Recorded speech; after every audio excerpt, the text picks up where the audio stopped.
and gentlemen, boys and girls, welcome to the show. My name is Cameron Williamson. This is By Imitation Only, the show where we talk about business and entrepreneurship and art and creativity and anything else we can come up with. So, today's special guest. I say that every time, but it's so cool for me. You guys have no idea. Like, this is so cool for me. Today, we have with us, fighting out of the red corner. I got to run down your list here.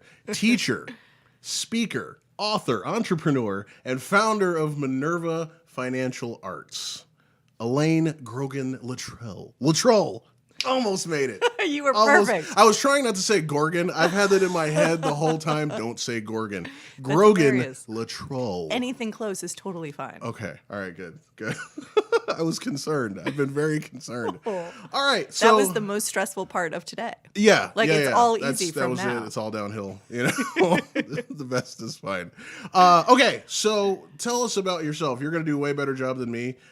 Give us your superhero backstory. Yeah, superhero backstory is such an overstatement. But I am the luckiest money person ever because I get to hang out with creative people all day and help them learn a little bit more about money and learn some of the things they can do with respect to money to make the creative side of them enabled to be more creative, basically. I have this sort of ethos running through the company that if you can be financially empowered, right, whatever that means to you, then you can be creatively free. Because if you never have to say yes to something you'd rather say no to just for the money, you win. So everything we try to do with creative individuals is getting them to learn a little bit more, maybe change their habits, maybe regain some control about areas that they felt like they didn't have so much control over so that they can do whatever they want. Okay. By training, I'm a CPA. I also have a personal financial specialist designation, and then I'm an accredited financial counselor, and I finished a program in financial therapy not too long ago. So I can help you with your taxes, we can talk about long-term investment strategy, and I can hand you a tissue as you cry through all of that. So it's a really sort of cool mix-up of a lot of different things. Okay, I heard financial therapy. It's the coolest thing ever. Okay, see, now I've always thought of that as shopping. Or that's retail therapy. I'm sorry, that's different. There are some parallels there. Okay. So we're going to get into all that stuff, but how do you, now I think of you as a translator. That's what I've thought of you ever since we met, about a year and a half ago, something like that. As a translator. Super because cool. you're like money and numbers person, but you speak artist. And so I'm like, okay, that's really cool. But how do you get there? Like, where did you start with all this stuff? Oh, that's such a great question. The very short answer is that I listened to the wrong parent when I was deciding what to study in school, because I had a lot of creativity and I was always kind of fiddling around with creative things. And one parent was, the follow your heart kind of parent. Gotcha. And then the other parent was the get a real job kind of parent. And so I studied this thing that would enable me to get a real job, but I was able to still use some creativity in figuring out interesting ways of solving accounting problems or, interesting way of unpacking tax law and things like that and communicating that to broader audiences. And then I found my way back to the original follow your path kind of heart anyway. So it was a kind of interesting mix of, some analytical skills and abilities and also a little bit of an anarchist streak that made me want to kind of not follow a super traditional path. Okay. All right. That's cool. It is super cool. Yeah, right out of college, I worked for one of those huge accounting firms. And then I started volunteering with teeny tiny arts organizations in New York to kind of figure out if I could get a little bit of more fulfillment out of this technical job I was doing. And then that led to taking a job in the nonprofit sector and then, grew from there. Okay. The fly might want to learn a little bit more about money, too. Yeah, just have a seat. I don't know why there's always one bug that just wants to hang out in here. Anyway. It's a cool space to hang out in. I guess. I would too. Anywho, all right. So you listened to the wrong parent. That's cool. I like that already. That's gonna be like quote, Elaine. I listened to the wrong parent. But it sounds to me like it's And this is the part that I think is kind of cool when somebody finds their thing, that it's not a job, it's that you're a practitioner, and I think that's the cool part. And then what makes it art when you're dealing with analytics and stuff like that is actually being a practitioner and caring and researching and getting in there and be like, ooh, I found a thing because this subset of this section, you can actually put that together and make stuff or whatever. I don't know. It's so cool. It makes it not work, right? Right. No matter what your area of expertise is, right? If you're super into it, right? It's not work. It's just Right. fun. Yeah. I just use TurboTax. Also super fun. So tell me a little more about like your childhood. Were you the one that was like, you had all your dolls in a row and everything was, just so, or were you like the, out in the yard throwing dirt clods around and stuff like that? I was probably somewhere in the middle. Yeah. I definitely didn't have dolls, but I had stuffed animals because I was way more into animals than people. General right, rule. fair, yeah. And I wasn't super into like getting dirty outside, but Yeah. I was really into like softball and volleyball and team sports and things like that. Right. One of my favorite stories, the first business I ever started was when I was 9, and I started teaching art classes in my parents' basement to the little children of the neighborhood. Nice. And I think that tells you a lot about sort of the type of kid I was. Hey, I was that's super great. precocious, Yeah. and I was going to art camp and then taking all of the lessons I was learning and then charging each Then kid reselling. $1, That's what I'm talking to about. come and hang out and learn them from me instead. That's great. And the parents loved it because it was, 2 hours of free babysitting essentially, Right. Yeah. And my parents underwrote all of my supply costs, so for me it Good. was all profit. That's great. I like that. It was super fun. Sounds like me. I as a child, I would make paper airplanes for kids. That's amazing. But so I would have them bring me paper and then charge them to make the airplane and then sell it back to them. That's amazing. I love it. So you were focused on the service, Yes, not it was the very good. service. Yeah, it's very service. That's awesome. Yeah. It's funny. I'm like trying desperately to grow out of that. But yeah, Services are harder to scale. They are. Yeah. They are. I mean, I did the DJ thing for a very long time, and started to get to a point where it's like, okay, I physically can't do this anymore. And so it's like, okay, cool. That's when you find out, like, okay, am I going to try to do this multi-op thing, or am I going to kind of scale it back and just do a couple a year, that kind of deal. It's or really are you going to interesting. train someone to do Right. what you do under your name, Right, And then exactly. basically multiply yourself. Yeah, but totally. that comes with risks too. Right. And on top of that, then you end up doing the business part, which is not the thing that you started doing to begin with. Yeah. So how much time do you spend on the business part? Because most of the people I work with, it's like at least 30 to 40% of their time. Yeah, And sometimes even more. Yeah, I mean it's a lot of fiddly stuff. It's like for a 4-hour wedding, I probably spend 10 to 20 hours in prep and meetings and all that stuff, plus your 2 hours to load in and 2 hours to load out and, all that kind of deal. It's like, Yeah. I just like the DJing part. It's like that's the part I'm really good at. All the rest of it's like, And then there's the drafting of the contract part, and then the Right. following up, and then Right. updating your website. I mean, there's Yeah. just so much else that goes into all it. the social media stuff that you're supposed to be doing now and all that craziness. But anyway, that's enough about me. I did a DJ episode already. Go back and you can so you have worked all over the place, but the one that's really cool to me is you worked at the Juilliard School. Oh my God! Talk about dream job. Yeah, right? tell me about that. So I applied basically out of nowhere. It wasn't exactly out of nowhere, but I had been at Ernst & Young for a handful of years, and I stopped kind of seeing that as my future path. Yeah. So I had started this volunteer gig, doing tax returns for teeny tiny nonprofits, and it was really fun. And I said, I kind of want to do more of this. So I started applying for jobs in the nonprofit sector, and that's how I ended up at Juilliard. I applied through Idealist, which is an insane way to sort of get that job. But I worked for an incredible woman named Christine Todd who taught me so much about nonprofit accounting and the nuances of that. And the team at Juilliard was incredible. And this goes from, faculty through staff, through administration and leadership.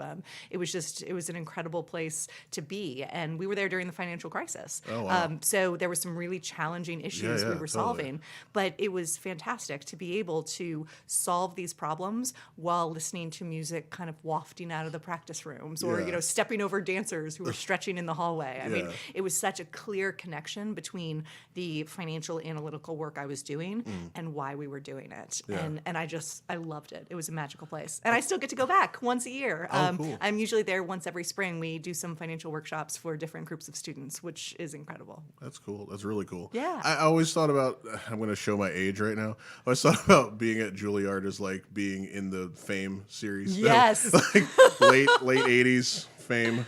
Google it. Yeah, right. It's like oh crud, what's the newer show now that with the choirs and all that? It was like Glee. Yes, Yes, right. It was yeah. Glee. It was Glee before Glee was Glee. Yes. Yeah. So yeah, Fame. There you go. I'll put a link or something. I don't know. I'm not even sure if it's on Netflix. I don't know. I just got to find that. It should Anywho, be. I had a real question there. I was going somewhere. So with the financial crisis that you were a part of, it seems to me that like nonprofits are usually the first to go when there's no public funding anymore or there's no public funding anymore. It seems like that's got to be the worst, Yeah. And it's like you're not like saying, okay, we'll just sell more widgets and we'll be fine. Right. It's like, how do we fix this for real? Yeah. What's the strategy for that kind of deal? Yeah, that's such a great question because you're right? The nonprofits and arts in particular are hit from a lot of different angles. So at Juilliard, we had a lot of investments, and so the investments lost value. So that's one kind of financial implication. But also, lots of our donors were in their own financial crises, right? So they were curtailing donations or maybe not able to be as generous as normal. Right? Yeah. And so that's another financial implication. And then governmental funding, major institutional funding, that was all being curtailed as well. It was coming from a lot of different angles. One of the things we did that I think was so insightful, and I credit the leadership at the time, the leadership communicated abundantly with all of the stakeholders and said, look, things are bad, but we're not going to fire anyone. We're going to preserve financial aid for all of our students, and we're going to preserve all of our core programs. And so I think communicating really transparently and honestly in that way gave people a lot of comfort. So everybody went from being super defensive, like, I hope I don't get fired, to how can we solve this together? And that, for me, was a really formative lesson in leadership and how you can take something challenging like finances and money and really embrace it transparently and be open about things are bad, but we're going to figure this out. And it changes the entire dynamic of the conversation. And so then we were able to sit down with individuals across the campus, everyone who was leading an operating division or an operating budget, and say, what do you really need to do what you do, right? And it was a nice way to say, instead of, here's what you spent last year, can you cut it by 10% or, whatever, just to say, okay, let go of that. What does this look like for you? And then what would it really cost? And then how can we figure out how to make that work across the entire school? And we did. Yeah. That's cool. I mean, because it's like, it's inherently scary, Terrifying. especially, when you're in art world, that's really scary. And to have money people in the headspace of, okay, let's figure this out, everybody breathe, versus, the slash and burn fix. Right. That's very, very cool. Well, it's easy to go to slash and burn, right? Because, and we talk about this when I talk about budgeting with students or clients or people who come to my workshops, right? When you have a budget and it doesn't work because the expenses are more than the money coming in, it's so much more tempting to just cut expenses because that's under your control. It's so much harder to figure out how to make more money, right? Because it might not be under your control if you're applying for grants or hoping people will buy something or sponsor or whatever, right? It's not under your control. So we always go to, let's spend less. But if that's your default, you never get to the vision of where you want to be. Right. And You're always on defense. yeah, exactly. And that's just that's not a healthy way to create work, and it's not a healthy way to kind of embrace money either. Yeah. You still have to make it work, right? Right. You can't just spend, but if there's a way to figure out how to feel like you have some more control over the revenue side and figure out what that looks like, then all of a sudden you're in a more kind of open place to think about money. Yeah, I mean, it's a lot more functional instead Totally. instead of being scared out of your mind. Absolutely. But so you are now at Columbus College of Art and Design. Yes. That is where we met. Absolutely. And tell us what you have done and are currently doing there. Yeah. You've done a bunch of stuff there. Totally. CCAD is amazing. It's a really incredible institution, College of Art and Design for really, really cool young creative people. Originally, I was there as an adjunct instructor, which was super cool. And then I was invited to come on full-time to start the first business and entrepreneurship department. And so we had a handful of classes, but there wasn't a whole lot of kind of strategy and oversight about what that would look like long-term. Yeah. So they invited me to come on and think through that strategy. So I got to do that for 4 years. The department grew by leaps and bounds. I think 743% is the number in terms of students enrolled in business classes, which is incredible. And then the number gets even bigger when you count the graduate students we served through a professional practices class that's basically entrepreneurship. And then through different kind of business components, we would sneak into some of the creative studio classes so that all students would leave the college having at least had some exposure to business topics. Right.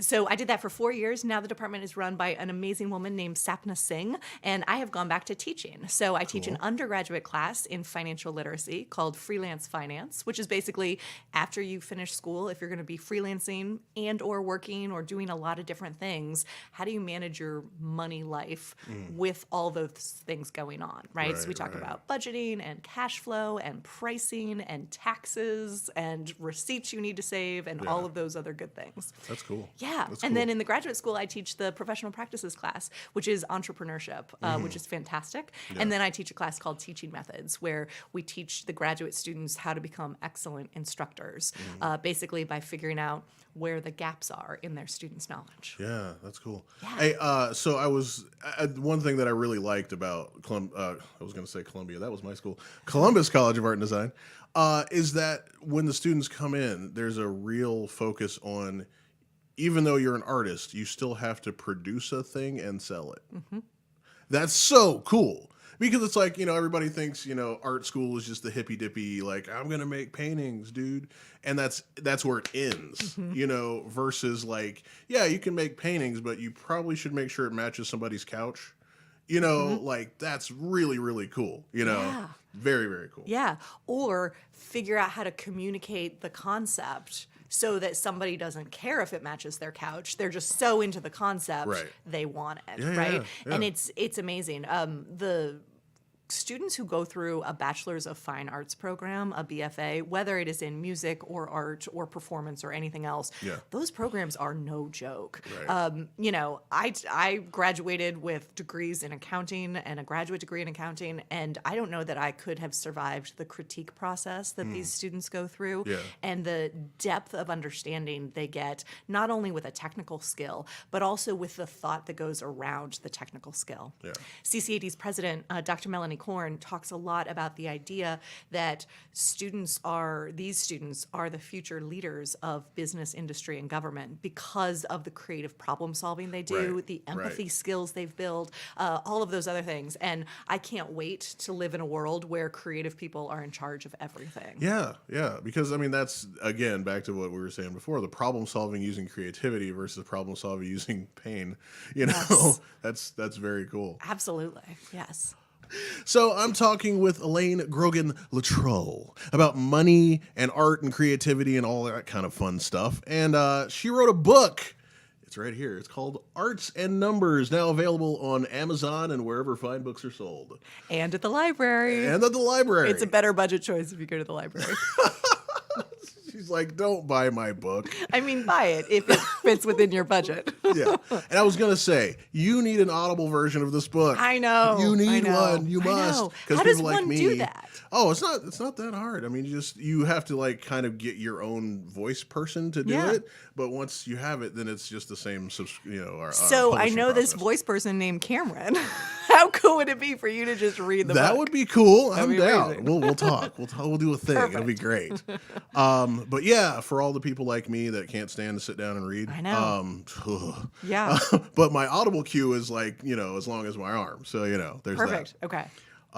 Anywho, so tell us about the book. When did it come out? What's it about? What's it going to help me do? And all that fun stuff. So it came out in 2013, which was, a hot second ago. And it basically is a summary of the classes I teach and the workshops I teach, essentially. It's this idea that as an artist, you have to think strategically about your career, even if you don't exactly know what kind of work you're going to be making down the line, right? And those two things feel kind of hard. But what does that mean in terms of figuring out how you're going to make the money work? I talk a lot about this idea of building a portfolio career, which essentially means making money from a lot of different things so that you can preserve the most important thing and only make money from it in the way you really, really want to.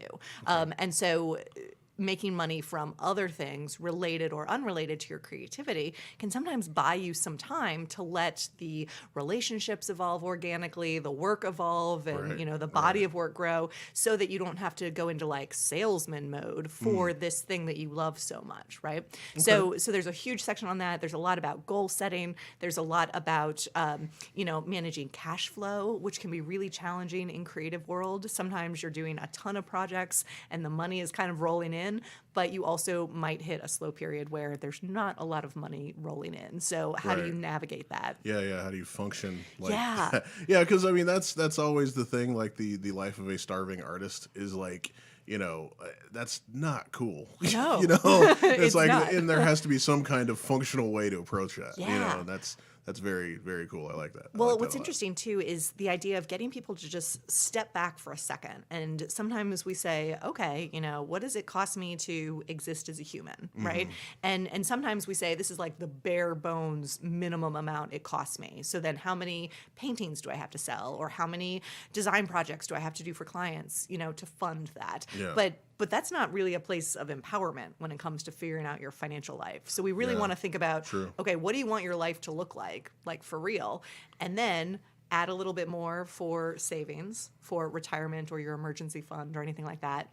Add a little bit more for taxes because you're going to have to pay those. True that. Right? Yeah. And then that's your new number of what you're trying to earn. So how do you earn that number from a lot of different sources? And again, by getting a little bit ahead of it, building up that emergency reserve fund, and also just sort of recognizing that you don't have to just sell a painting to then pay rent, right? You can step back and take a more holistic view of this. Then it can take a lot of the pressure off. Right. Doesn't mean it's easy, by the way. Yeah, totally. It's insanely hard, but it's not complicated. It's just something that requires a little bit of thought and reflection. And luckily, creative people are really good at thought and reflection. Yeah, that's true. I was going to ask too about the budgeting thing. Yes. Creatives are terrible at this. Yes and no. I'm going to push back on that just a smidge because the creative people I know do more with a little bit of money than anybody else in the world, right? So in terms of doing a lot with a little, they're phenomenal, right? So, the improv so thing. in that way, that way they will figure out how to make it work, right? So what I want to do is take that same skill set and just encourage them to figure out how to do that maybe with an extra zero, right? So they're not always living in a place of desperation. True. And I guess more of the impulse thing. Yes. Like, being very, very, very impulsive. I know even with me, I do a little bit of woodworking and stuff like that. I'm like, oh, I need this right now. No, I need it because it's going to go away. And I got to buy it right now so I can make this thing. And if I don't get it now, oh no, what am I going to do? Yeah. And then, that's what drives the budgeting issues, is that the need to create something. And then there's a supply which has a number attached to it. Right. How do you function or teach people to function that way, controlling that desire in order to, further their lifespan as a creative. Yeah. Well, there are two options. Number one, you can just embrace it, right? And if you just embrace it and you need that thing right now, great. What does that mean? Maybe it just means you need a bigger emergency reserve fund so that whenever you want that thing, whenever that creative thing strikes, you can do that. So maybe you take a job waiting tables specifically with the intention of using all of that money to build your emergency fund for 6 months or something like that, right? Yeah. So that's one option. The second option is to maybe try to kind of scale back that immediacy a little bit, maybe through journaling or, deep breathing or channeling that energy into something else, right? Breathe deeply. Right. Maybe. Yeah, if that's not your thing, let's figure out how you're going to work. But I think so much financial advice goes around, change who you are and become someone who's not impulsive, which is just stupid, right? Because the world needs people who will challenge authority and be impulsive and not listen to all the naysayers, right? The world needs that. So let's figure out how you can still exist in the way you exist, but still make it work financially. And I'm a big believer in trying to save a little bit, right? Because some little emergency cushion can give you a lot of breathing room. So let's focus on doing that while you are impulsively chasing that creative thing that just won't go away. Right. Okay. So then here comes the next question. I'm sure you've heard this a million times. How can I live on a budget when I already am barely making it and you're telling me to have a budget and I don't even make what I have enough to make a budget? Yes. For me, that comes down to how we're defining budget. Because sometimes people hear that word and they think that means I'm never going to buy a cup of coffee again and I have to spend less money on fill in the blank, right? It has this kind of connotation that it's like a punitive thing, right? Like a budget airline is like not the luxurious one, right? And so I try to kind of help people redefine the idea of a budget as being like punitive and think of it more as just a financial plan for allocating resources, right? So it doesn't have to be a punishment. It's a choice about how you're going to spend the money you earn or hope to earn, right? As opposed to forcing you to spend less. Because if it's really important to you to give to a cause you care about or to support a political candidate or to fill in the blank thing that really matters, right? Do that. Let's just figure out how you can also eat, right? So it can be an and, not an or thing. And I think that's really important because it's the planning part of budgeting that enables you to do what you want. Right. Joe Biden has this fantastic quote that I love. He says, "Don't tell me what you value. Show me your budget and I'll tell you what you value." And I think that's so just brilliantly insightful because, we can say all day long, we value fill in the blank, right? We value the people who work for us. But if you're not paying them a fair wage, do you really value them, right? So the idea that the planning part of the budget gets you to a place where you can match the financial spending with your values. And that's why a budget is so cool. Not because it's this punitive exercise, right? And so that's kind of how I help clients and others with the process. Okay. It also starts with goals and creativity, by the way, too. Yes. The first question I ask anyone ever is, tell me about your work. And that is so much cooler because they tell me so much more about kind of their dreams and what they love and what they get excited about. Then we can build a financial plan around that instead of, get this other job, right? And then do it as a hobby because that's stupid. Right. And it's terrible advice. You're right. Horrible advice. Don't listen to anyone that tells you that. All right. So this leads into a little something I had up my sleeve. No. Yes, this is going to be fun because I think you'll have a very intelligent answer to it, so it'll be great. But no pressure. But no pressure whatsoever. So this is your book, and somebody's asking me again. It's called Arts and Numbers. That's by Elaine Grogan-Luttrull. So check that out. And I checked it out. I got this on Amazon. And thank you. You have one 1-star review. Just one. Ouch. Yeah, right? It wasn't from you, was it? Oh no, God no. And it's pages long. It's really. But this is the paragraph that I thought was very interesting, and I want you to give you a chance to respond. In other words, the economy is so gutted by creative destruction, austerity, and corporate malfeasance that a lot of grown-up professionals have to join the gig economy. Well, I'm an artist, and I've been a long part of that gig economy, and it sucks. It also sucks living in a country where corporations have figured out how to pile all the risk on their employees, classifying them as contractors, dodging the obligation to provide health care and retirement, and reaping and keeping all the rewards for the upper echelons of management. It sucks even more to be told that being a precarious contractor is exciting and liberating. Perhaps Lutrull should counsel that we abandon bitterness. Page 53. I love Go. that. Yeah, I know, no, right? amazing. Because it's really interesting. I know it's supposed Yeah. to be a burn, but it's just really interesting. It's that mindset, you Well, know? I don't disagree. Yeah. Right? There are lots of industries that are exploiting contract workers, right? Right. If you go back a generation and a half, companies hired people, they invested in their benefits, they invested in full retirement benefits and pensions, right? Right. And there was a valuation of the employees, and the employees valued the company as Right. well. Yeah. We have moved so far away from that, right? And I don't think we've moved in a super great direction away from that, right? Right. I think it's appalling that teachers, for example, elementary and secondary school teachers, are also driving for Uber or doing TaskRabbit sort of things, right? Or picking up extra jobs just to pay their bills. Right. I think it's terrible that institutions are not hiring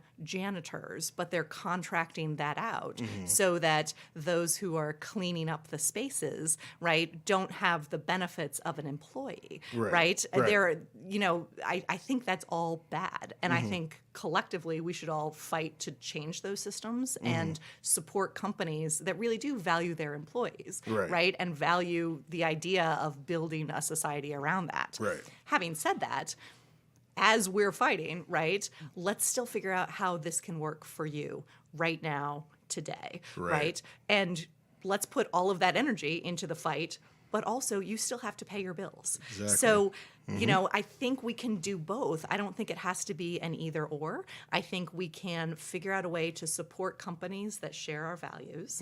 I think we can figure out a way to support each other in a really positive way. Right. And I think we can figure out a way to tell the story to ourselves about why we're doing a particular thing so that it doesn't feel like we just have to do fill in the blank, but we're doing it on purpose. Yeah. For example, in my business, I work one-on-one with individuals, usually at relatively low, affordable rates. And then I also teach, and I also write, and I do some editing, subject matter expert kind of work.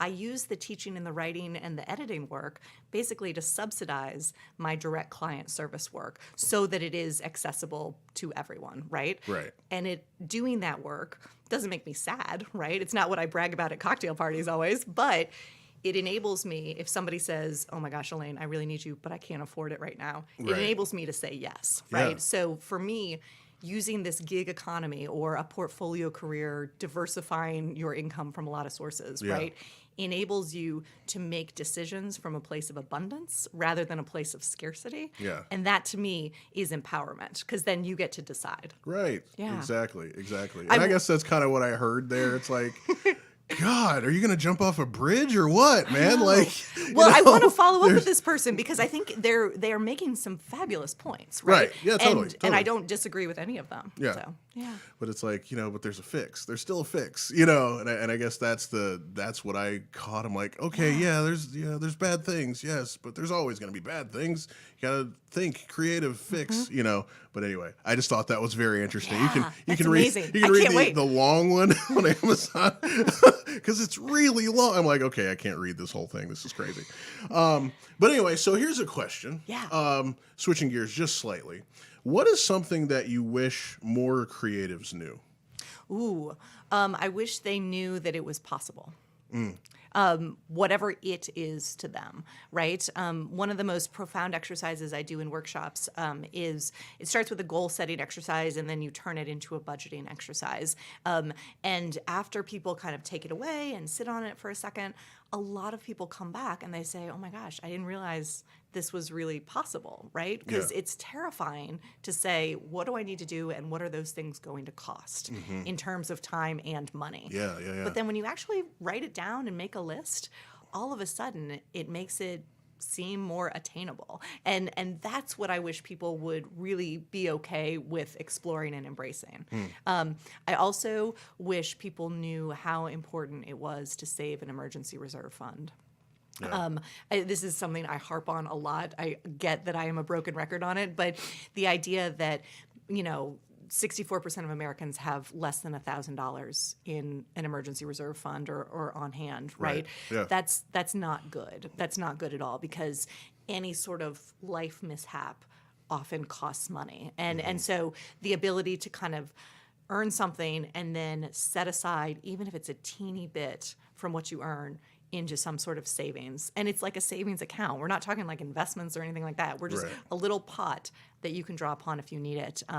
That I think is insanely important, especially, frankly, going into 2019, where we might see some uncertainty in the healthcare marketplace again, and where a lot of people may end up owing a little bit more in taxes than they thought. It's gonna be a little rocky. So having a little emergency reserve fund can help. Gotcha. So let's talk investments. Yeah. And this is strictly for me because I don't know enough about it yet. Can you talk to me about blockchain? Can you talk to me about like what's that? Ether coin and Bitcoin, and there's a pot coin now, and Dogecoin and all that stuff. What? I know. Like, I'm lost on that stuff. Like, I understand the technology of blockchain. I don't understand how you base value. Like, how do you get value out of it? I mean, at least with dollars, I have a piece of paper with something printed on it that somebody's supposed to back up. With an electronic currency, how do you base value? Like, how do you even know what it's worth? Yes. How does that work? So I am definitely not an expert in this area, right? Yeah. But it essentially works the same way. A dollar has value to you because you believe someone will accept it, and you'll be able to trade it for a Snickers bar or something, right? Yeah. These digital currencies work the same way, right? They have value because you believe someone will exchange it for something of comparable value, right? That's also why there's a lot of fluctuation in those markets, right? Because they're not backed up by a gold standard or anything like that. But the U.S. economy isn't either, Isn't really? right? Yeah, so, we haven't had that in a while.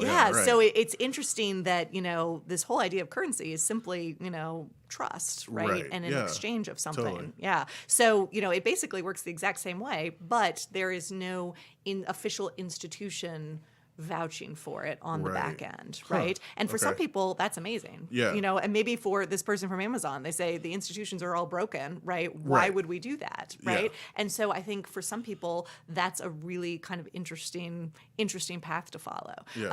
I don't know what the future of that is going to be. I see it growing more than it is right now, but I don't see it long-term replacing a more traditional currency. Sure, certainly not kind of in our lifetimes. But what do I know? Yeah, I mean that would have to basically destabilize everything else, right, in order to work. Okay. Or maybe not. Maybe it just replaces it. Maybe, we just say, okay, we don't value that as much. Now we value this. Right. And we all, find the one coin. Could you imagine if our economy was replaced by Dogecoin? I mean, like, Well, once upon a time, the economy wasn't based on currency at all. It was just trading of goods, bartering, right? So, Yeah, I guess that's I know. This is just digital bartering. Yeah, true. That's cool. I know. All right. That was just for me. Yeah. So let's while we're going down investments, do you do the stocks and bonds and all that kind of stuff? No. You into that stuff? No. I do mutual like funds. Personal finance. Yeah. More? Okay. I do mutual funds that are diversified, depending on kind of what I'm investing in. I like target date mutual funds. So for my daughter's college fund, right, it's invested in a target date fund that will mature right around the time she's going to college. Right. You can use them for retirement as well. Target date funds And the way they work is the investments basically get more conservative or less risky as you approach the target date. Okay. So you don't have to worry about it as much. The investment manager is worrying about it. Gotcha. The other investment I love is just an index fund, right, that tracks an existing index. The fees on those are super low relative to other investments. And in a lot of ways, as long as you're making diversified investment choices and not thinking about it too much, and you're thinking about that pot of money as separate than your emergency reserve fund that, Right. if your car breaks down, you can touch, right? As long as you're sort of thinking about that, yeah, you'll be fine. But no, I don't do day trading or anything like that. No? I can't make money on day trading. True, yeah. I mean, I'm interested in it, but every time I've tried to get in, I'm like, well, that was terrible. I just gave a bunch of money away there. Yeah. And by a bunch, I mean like $500. I don't mean like, yeah. But still, it's still kind of a bunch. It's still a decent amount, at least for me. Yeah. But yeah, so that was that part. So let me let's get some little more mindset stuff. What are you currently obsessed with? Ooh, oh my gosh, so many things. I have 2 books on my nightstand right now. Okay. One is called Nudge. It's the idea that teeny tiny small adjustments in the world around us can change behavior. Okay. And so I'm thinking about some of the science behind this in the context of how can I serve my clients and my students better. So one silly example is the setup of the classroom, right? Yeah. Setting up a classroom in rows is very like smart person giving you information. Right. Setting it up more sort of conversation style encourages more discussion, right? Right, yeah. Super tiny change, but Right, can minor be adjustments, effective. yeah. So I'm thinking about that. I'm also thinking about it in the context of if I have a conversation with someone and then I follow up with them a little bit later, how can I follow up super effectively to kind of nudge them toward the behavior they said they wanted, right? Yeah. So I'm obsessed with that right now. I haven't totally cracked it, but I think it's really interesting. The other book I'm reading is The Dharma of the Princess Bride, all about the Buddhism embedded in the Princess Bride. Okay, Yeah, and okay. thinking about that. I happen to love The Princess Bride. I think it is a genius movie. Not the only genius movie, but those are the 2 books that are on my nightstand right now. And I'm also watching. This is less exciting, I guess, but I'm also watching economic inequality in our country. I think that's one of the most intense political issues that's going on right now, and it's easy to forget about it because there are so many other political issues going on right now. But I think the idea that some members of the economy are really, really doing well, while others are being told that the economy is great and unemployment is so low, but wages have been relatively stagnant for a while, and I think there's something there that's going to explode at some point, I worry about that a little bit. I'd like to see there be less inequality in the economy. Yeah, I was actually just talking to somebody about that. Like, okay, unemployment's down, which is good. But wages are about the same, which is not good. But I guess my question would be if the unemployment continues to stay down, basically, that means there's more jobs than people, right? Wouldn't that drive wages up eventually? It should. Okay. Yes. Okay. It absolutely should, right? You think back to like supply and demand. Right. Right. Yeah. But at a macro sense, it only does that if the companies pay more. Right? If they say, you know what, you go get a job somewhere else and we'll just be able to hire somebody at the same wage or at like a smidge higher, right? Then wages won't necessarily go up. Okay. But you're right, supply and demand, right? Right. Should help. Yeah. But the other thing too, and I think this gets back to that issue of the gig economy, right? A lot of people, instead of fighting for higher wages, especially if their companies are just saying no, they're figuring out how to solve it for themselves. Right. Which is probably better anyway. Yeah. I mean, if you can function with it, it's way better to be in control. I can't say that. I can say that for me. I can't really say it for everybody because some people are really good at being number 3. And anyway. Sorry, just had a moment there. But yeah, I mean, I find that interesting as well. But it's like I'm a very like go get them, pull yourself up by your bootstraps kind of guy. For better or worse.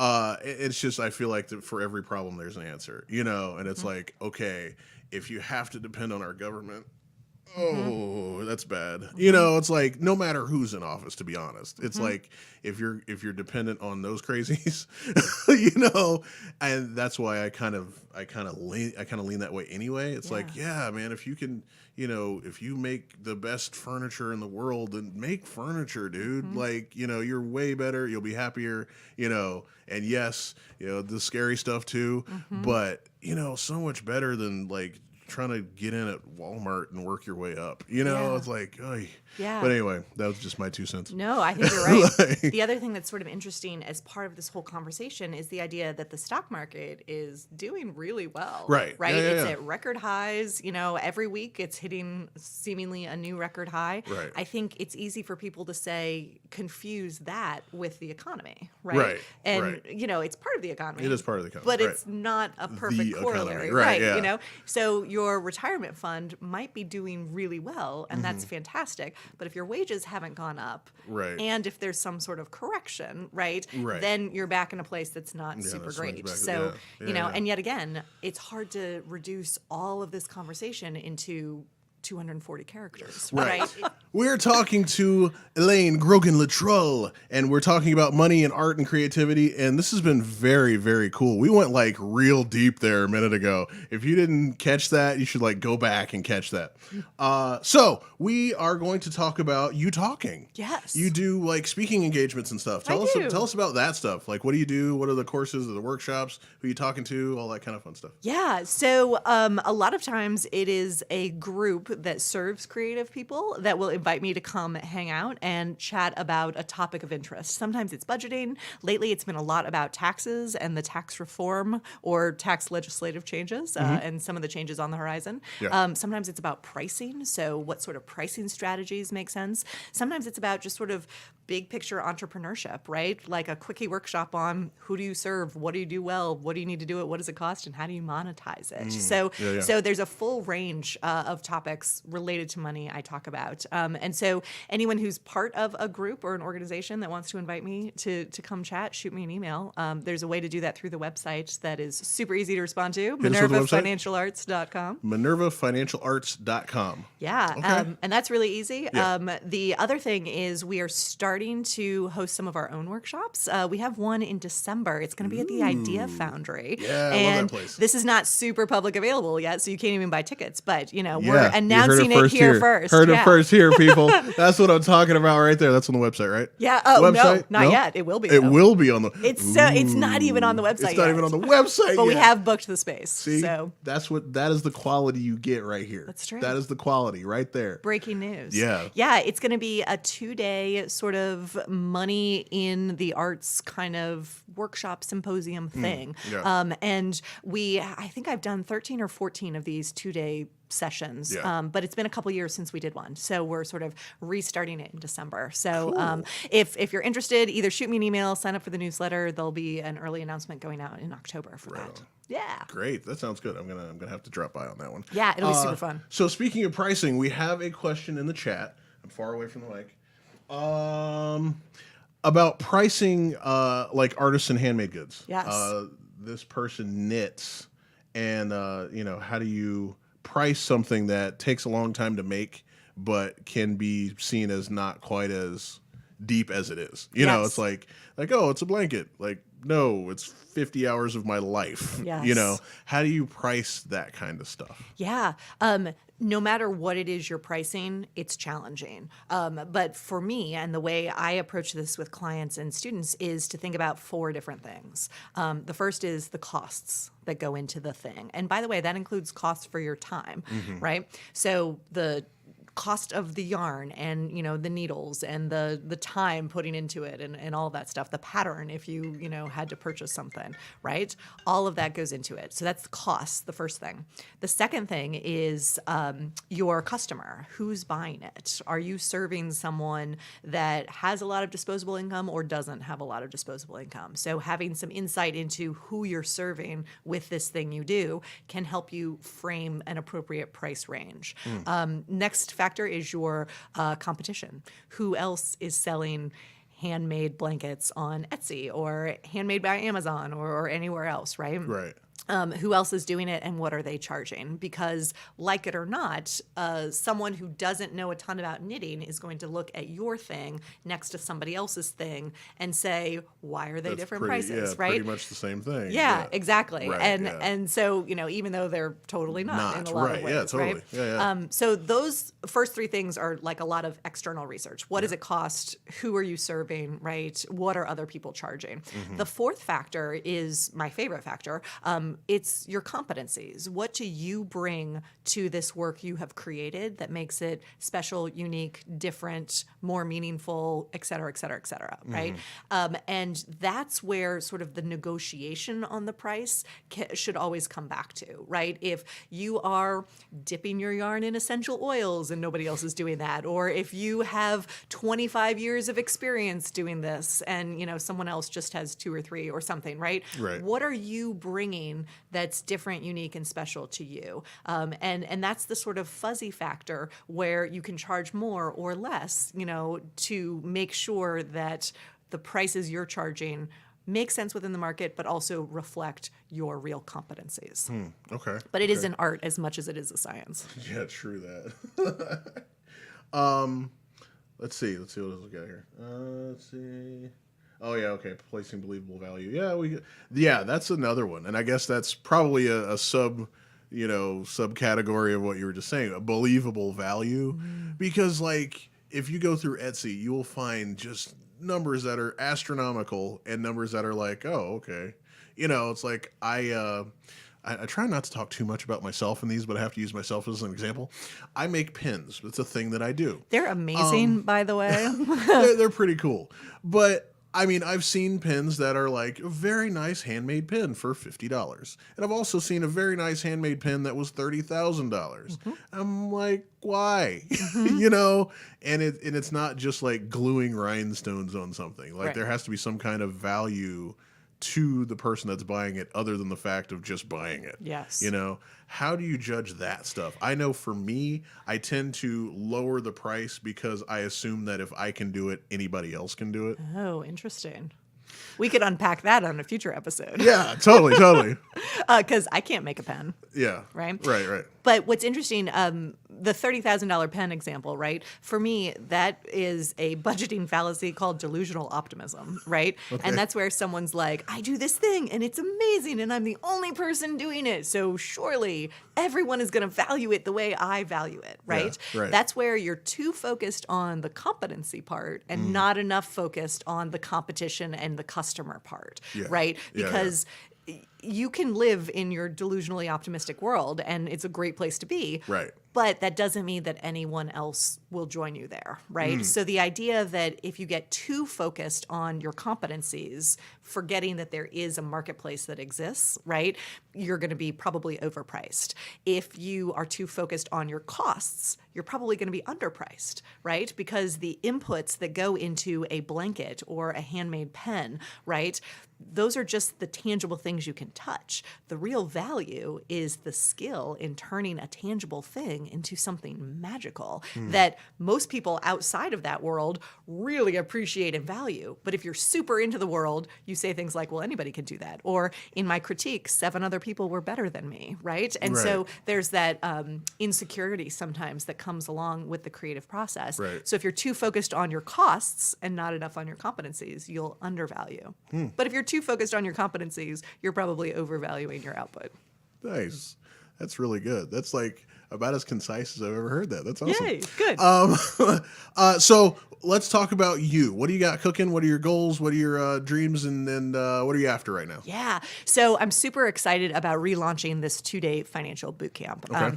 It was incredibly impactful when we used to do it. And we've done it mostly in New York, although we did one in Bloomington, Indiana. Actually, we did 2 in Bloomington, Indiana a bunch of years ago. So I'm super excited to relaunch that in Columbus and make it a more ongoing thing, particularly in 2019. Gotcha. I'm also excited. I have a new person that just joined Minerva Financial Arts. She's doing some program coordination and marketing stuff for me. She's amazing. And I'm thinking I'll be able to bring on one more person in 2019, maybe to start teaching some extra workshops. So me teaching somebody to do kind of what I do. Right. And I'm really, really excited about that. And mostly just excited about doing more of this stuff. Yeah. There is another potential book in the works. Ooh. I know. Yeah. Yes, it's been in the works for a while, but I haven't figured out how to set aside enough time to sort of move it really forward. But Right. in 2019, I wanna put some more energy into that. So those are the things that I'm super excited about business-wise right now. Family-wise, things are always amazing. I have an 8, almost 9-year-old, which is super fun, and 2 adorable dogs and a great partner. So those are exciting things too. Cool. Right on. Okay, so tell everybody how they can get in touch with you, all your social medias and all that kind of fun stuff. Yeah, so minervafinancialarts.com is the website. There's a contact us form on there. That's a super easy way to get in touch with me. The email is info@minervafinancialarts.com. On Facebook, we are pretty good about posting pretty interesting content, financial interesting things going on the Facebook page. So like that, and share the content, which would be amazing. I personally am on Twitter and Instagram @EG_Luttrull. One of my new Katie's job is to figure out how to do more with those two platforms with the company, because that's not my strength, but luckily it's Katie's strength. Good. Yeah, you got to do all the social medias and stuff now. Allegedly. It's all right. You'll be Snapchatting in no time, I promise. Let's hope not. Well, folks, make sure you check out the book, Arts and Numbers, again, available on Amazon and in your public library. So check that out. Thank you so much for coming. My pleasure. This has been amazing. Jinx. Double jinx.